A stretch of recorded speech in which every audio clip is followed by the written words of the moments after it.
우리 곁에 있는 형제자매와 이렇게 인사합시다. 당신을 통해 하나님의 아름다움을 봅니다. 당신을 통해 하나님의 아름다움을 봅니다. 네, 우리 창조절 13째 주간 동안 우리 이렇게 인사했었습니다. 당신을 통해 하나님의 아름다움을 봅니다. 제가 창조절 동안 여러분이랑 이야기한 것은 당신을 통해 하나님의 아름다움이 이런 거구나를 알아갔으면 좋겠고, 또 더 나아가서 내 모습도 누군가에게 보여지기를 하나님의 모습으로 보여줬으면 좋겠다 하는 마음으로 살아보자라는 시리즈로 우리 창조절 회복 시리즈를 쭉 해왔습니다. 말, 기도, 헌금, 정체성, 여러 가지 것들을 이렇게 제가 여러분들이랑 이야기를 나눴죠. 어떻게 하나님의 아름다움을 조금 새길 수 있는 절기였는지 모르겠습니다. 오늘 창조절 13째 주일을 마지막으로 2024년의 창조절은 마치고 대림절을 기다리고 있습니다. 우리가 창조절 절기를 잘 보내는 게 왜 중요한지를 오늘 말씀을 통해서 마지막으로 좀 새겨보고자 합니다. 오늘 설교 제목은 교회입니다. 이 창조절 회복 시리즈의 마지막으로 이 교회란 무엇인가, 많은 좋은 목사님들이 이 교회란 무엇인가에 대해서 설명을 하고 글도 쓰고 했지만, 특별히 우리 신암 청년 공동체에 있어서 우리는 어떤 교회로 만들어져야 될까라는 것을 이 회복 시리즈의 마지막으로 좀 여러분이랑 이야기를 해보고자 합니다.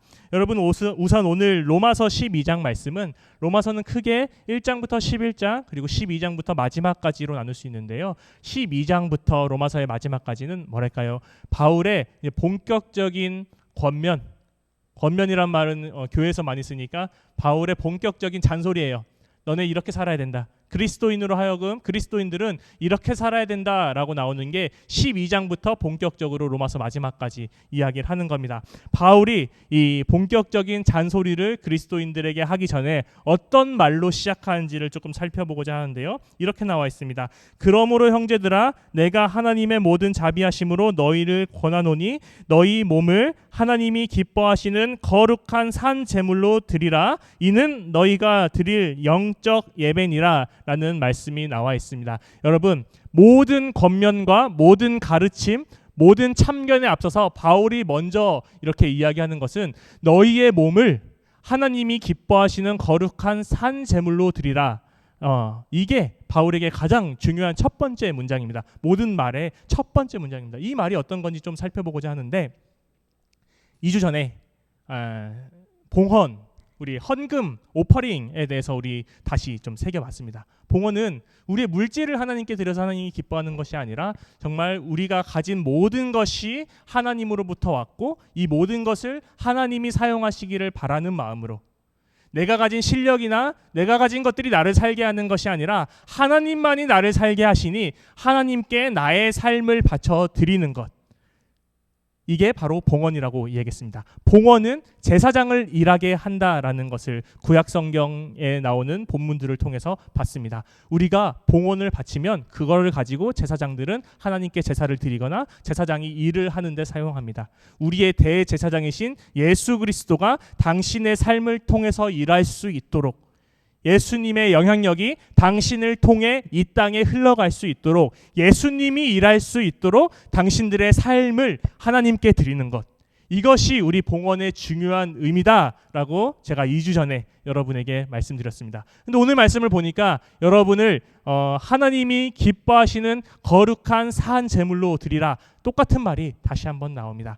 여러분, 구약 성경에 이제 레위기를 보면은 여러 가지 제물이 나옵니다. 어떤 부유한 사람은 소를 잡을 수도 있고요, 어떤 사람은 제사장 앞에 나아갈 때 양을 드릴 수도 있고요, 어떤 사람은 그것보다 만약에 가진 것이 많이 없는 사람은 비둘기를 가져다 드릴 수 있고요, 정말 없는 사람들은 그것보다도 더 작은 것들을 가져가서, 고운 가루를 가져가서 제사를 드릴 수 있습니다. 중요한 것은 무엇이냐면 자기의 것을 하나님께 바쳐 올리는 그 향기, 하나님이 맡으시는 그 향기는, 이 제물이 소고기가 타는 냄새를 하나님이 원하신다기보다는 내 것을 하나님께 드릴 때 내 것이 태워져서 하나님께 올려지는 향기, 그 향기를 하나님께서는 원하고 계신 거예요. 여러분, 이 말씀은 오늘날 우리의 삶으로도 가져올 수 있습니다. 예수님께서 우리의 대제사장이라면 우리는 예수님 앞으로 우리의 삶을 가지고 가야 됩니다. 그럼 예수님은 우리를 통해서 우리의 삶을 하나님께 향기롭게 올려 보내드리는 거예요. 그럼 하나님은 그 향기를 맡으시고 그 제사를 기쁘게 받으시겠죠. 그러면 우리의 삶을 어떻게 하나님께 향기롭게 올려드릴 수 있는가? 이게 저는 오늘 로마서에서 바울이 이야기하고자 하는 것이 아닌가 생각을 들었습니다. 확실히 말하자면 여러분을 하나님이 기뻐하시는 산 제물로 드리라. 이것은 바로 여러분의 행동, 여러분의 삶, 여러분의 일상, 여러분의 평소의 삶을 하나님이 맡으시기에 좋은 향기로 살아내라 라고 하는 것입니다. 이것이 오늘 말씀 12장 1절은 교회에서 조금 가끔은 좀 왜곡되어서 여러분이 영적 예배를 정말 진정성 있게 예배를 드리십시오라고 이 본문을 가지고 설교를 하곤 하는데, 저는 이 여러분이 드릴 영적 예배니라 앞에 있는 말에 이 바울이 하고 싶은 방점이 있는 것 같아요. 먼저 너희를 거룩한 산 제물로 드려라. 그러면은 여러분이 거룩하게 살아가려는 여러분의 일상, 그것이 하나님이 받으시기에 기뻐하는 예배가 된다라는 것이죠. 우리가 교회에 와서 예배 드리는 것 너무나 중요하지만 하나님께서 더 받으시고 더 기뻐하는 것은 여러분의 일상에서 여러분의 향기로 하나님이 기뻐하시는 일을 해라. 이것이 바울이 여러분에게 말씀하고 계신 것 아닌가라는 생각을 했습니다. 그래서 오늘 12장 1절에 맨 마지막에 너희가 거룩한 산 제물로 하나님께 드리면 이것이 너희가 드릴 영적 예배니라. 이 이게 여러분 영적이라는 말이 들어가면 뭔가 좀 추상적이고 이렇게 되잖아요. 그런데 이 헬라어 원래 단어는 로기코스는 오늘날로 영어로 로직입니다. 로직이 무슨 뜻이죠? 논리적인 이런 뜻이죠. 그러니까 다른 번역으로는 합당한. 그러니까 여러분이 그리스도인이라면 합당하게 논리적으로 당연히 이렇게 살아야 된다라고 이야기하는 거예요. 바울은 이 영적이라는 말이 추상적이고 뭐 열심을 다해서 신령과 진정으로 예배를 드리고 이게 아니라 여러분이 그리스도인이라면, 여러분이 예수 그리스도를 우리의 구주로 시인하신다면 그것은 여러분의 삶이 향기롭게 하나님께 올려드리는 것, 이것이 당연한 합당한 논리적인 여러분 삶의 다음 스텝이라는 거예요. 그러니까 만약에 당신이 그리스도교 신앙을 가지고 있다면, 당신이 예수님을 믿는 사람이다라고 하면 당연히 여러분은 여러분의 삶을 아주 진지하고 예수님의 향기를 전하는 그런 모습으로 여러분의 일상을 살아야 된다라는 말을 바울은 하고 있다는 것입니다. 여러분, 집에서 새는 바가지 바깥에서 샌다라는 말이 있죠. 근데 반대로 우리는 교회에 오면 어떻습니까? 약간 좀 체면을 차립니다. 그죠? 교회 오면 괜히 목소리도 좀 깔고요. 교회 오면은 괜히 조금 이렇게 멋있기도 한데, 근데 여러분 밖에서는 어떠세요? 목사는 괜히 편의점 갈 때도 민망해요. 괜히 누가 만날까봐. 지나가다가 누구 만나는데 좀 제가 이상한 행색을 하고 있으면 안 되잖아요. 그래서 조금 긴장이 되거든요. 여러분은 어떠세요? 여러분이 교회에서 살아가는 모습, 여러분이 교회에 와서 사람들이랑 인사하고 기쁘게 하고 그 사람을 위해서 배려하고 하는 모습대로 밖에서도 그렇게 살아가시나요? 바울이 오늘 말하고 싶은 것은 여러분이 만약에 교회에서 그렇게 한다면 그 교회에서 하는 모습 그대로 밖에서도 그렇게 살아야 된다. 너무나 당연한 말인데 너무나 지켜지지 않는 말이죠. 우린 밖에서는 이상하게 운전대만 잡으면, 아시죠 부장님? 우리는 매드맥스를 찍습니다. 어떤 큰 교회는 교회 주차장에서 빵빵하고 싸웠는데 알고 보니까 뭐 목사님 사모님이었대요. 그러니까 이게 우리의 우리의 교회의 모습과 우리의 바깥의 모습이 사실은 좀 다릅니다. 근데 우리가 오늘 이 로마서 말씀을 통해서 우리가 좀 알아야 될 것은 우리가 교회에서 하는 모습대로 우리가 밖에서도 우리의 교회의 모습을 조금 지키려고 노력을 해야 되지 않는가? 그러면 우리에게 교회는 어떤 곳인가? 이게 이제 제 오늘 설교의 본론입니다. 그러는 우리에게, 삶을 열심히 살아가려는 우리에게, 삶에서 우리의 일상 속에서, 우리의 일터에서, 우리의 학교에서, 우리의 생활 속에서 그리스도인으로서 살아가는 우리 교인들에게 교회는 어떤 곳이냐? 저는 교회는 훈련소라고 생각을 합니다. 교회는 훈련소예요. 교회에서는 사랑을 하는 훈련을 해보는 곳이고요. 그래서 교회에서 사랑을 할 수 있으면 밖에서도 사랑을 할 수 있는 거죠. 교회에서는 다른 사람을 용납해보는 연습을 해보는 훈련을 하는 곳이에요. 그러면 교회에서 우리가 훈련을 할 수 있으면, 그런 다른 사람을 용납해 줄 수 있는 훈련을 받는다면, 다른 곳에서는 다른 곳에서도 그 예수 그리스도의 마음을 받아서 우리 다른 사람을 용납할 수 있는 거죠. 그래서 모든 사람에게는, 각 사람에게는 하나님께서 은사를 주시고 그 사람이 교회에서 어떤 것을 훈련해야 될지 그 각 한 사람 한 사람에게 소명을 주십니다. 지금 우리 청년부들은 교사로 많이 하잖아요. 여러분이 교사로서 만약에 봉사를 하고 있다면 그 교사로서의 마음가짐, 그 마음가짐을 가지고 세상에서 살아갈 수 있어야 되는 거죠. 만약에 성가대라면 하나님을 찬양하는 그 아름다운 마음, 그 마음을 가지고도 세상에서 살아나갈 수 있어야 되는 거죠. 오늘 바울이 이 이야기하는 거예요. 저는 사실은 부담이 됩니다. 말씀을 전하는데 말씀을 전하는 대로 살기가 참 어려워요.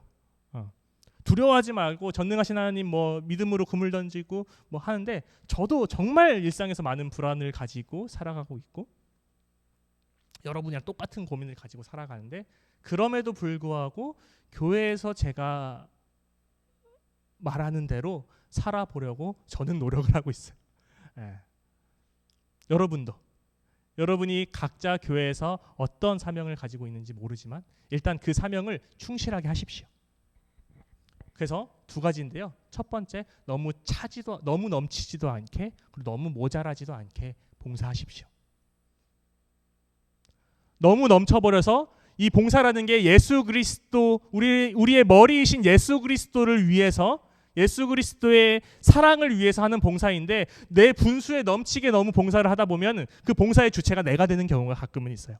그러다 보면은 그 봉사를 떠나게 되거나 그 봉사의 매너리즘을 느끼게 되거나 그런 경우가 있죠. 그래서 내 분수에 넘치지 않을 만큼의 그런 믿음의 분량대로의 봉사도 필요하고, 또 반대로 너무 봉사를 하지 않아서도 안 되는 거예요. 하나님께서는 분명히 나에게 소명을 주셨는데 그 소명이 무엇일까 찾고 그 소명을 조금이라도 이 교회에서 해보려고, 하다못해 누군가에게 친절을 베풀면서 사탕을 주거나 커피를 타줄 때더라도 그때라도 정말 정성스럽게 그것을 해야 되죠. 그리고 나서 이제 그 태도를 가지고 교회 밖으로 나가는 게 더 중요한 거예요. 우리는 훈련소에서 아무리 훈련을 해봤자 우리의 일상에서 실전에서 경험을 가지지 않으면 안 됩니다. 이제 우리가 이 교회 안에서 사랑을 해봤다면, 우리가 가진 달란트로 누군가에게 베풀어 봤다면, 누군가를 위해서 우리의 따뜻한 마음을 줘봤다면, 이 마음을 가지고 이제 세상에 나아가서 그 교회에서 가진 마음대로, 교회에서 안 새는 바가지 밖에서도 안 새도록 우리가 그 밖에서도 우리의 일상을 거룩하게 살아서 우리의 몸에서 향기가 나고, 그 향기를 하나님이 아름답게 기쁘게 받으시게 하는 것, 이것이 우리 바울이 로마서 12장을 시작하면서 우리에게 주는 말씀입니다. 이 세대를 본받지 말라고 해요. 이 세대는 끊임없이 갈라지고 서로를 끊임없이 욕하고 서로, 그리고 내가 조금 더 가지려는 이런 세대의 방법대로 똑같이 우리도 세상에서 나가서 운 좋게 더 잘 사는 것이 아니라 교회에서의 방법대로 한번 밖에서도 살아보라 이거죠. 그런데 그게 바로 사라지지 않으니까, 그렇게 바로 살 수 없으니까 교회에서 먼저 연습해봐라. 내어줘도 살아보는 경험을 해봐라. 죽어도 열매를 맺는 경험을 해봐라. 우리가 비록 실수하더라도 진정한 사과가 있으면 그 사람을 용납해주는 경험을 해봐라. 내가 용납받고 실패하고 교회를 버려버리는 것이 아니라 교회에서 실수를 하더라도 진심으로 뉘우치고 용서받는 경험을 해봐라. 이런 경험들을 해봐라. 이런 훈련을 해봐라. 이게 바로 우리 교회의 역할이라는 것이죠. 저는 이 훈련 우리 교회 신암교회 청년부 안에서 잔뜩 해봤으면 좋겠습니다.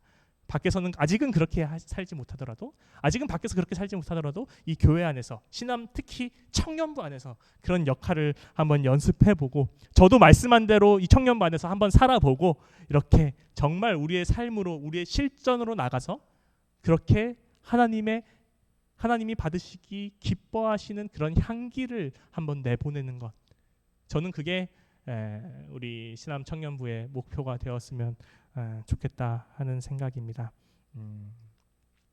그렇게 서로 하나님을 한번 닮아 보려고 모이는 곳, 각자의 소명을 가지고 연습하는 곳, 그렇게 함께 지어져 가는 곳이 바로 교회입니다.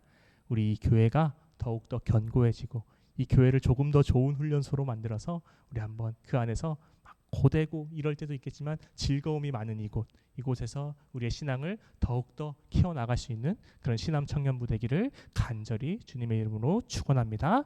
오늘 주신 말씀을 기억하면서 잠시 침묵으로 기도하겠습니다.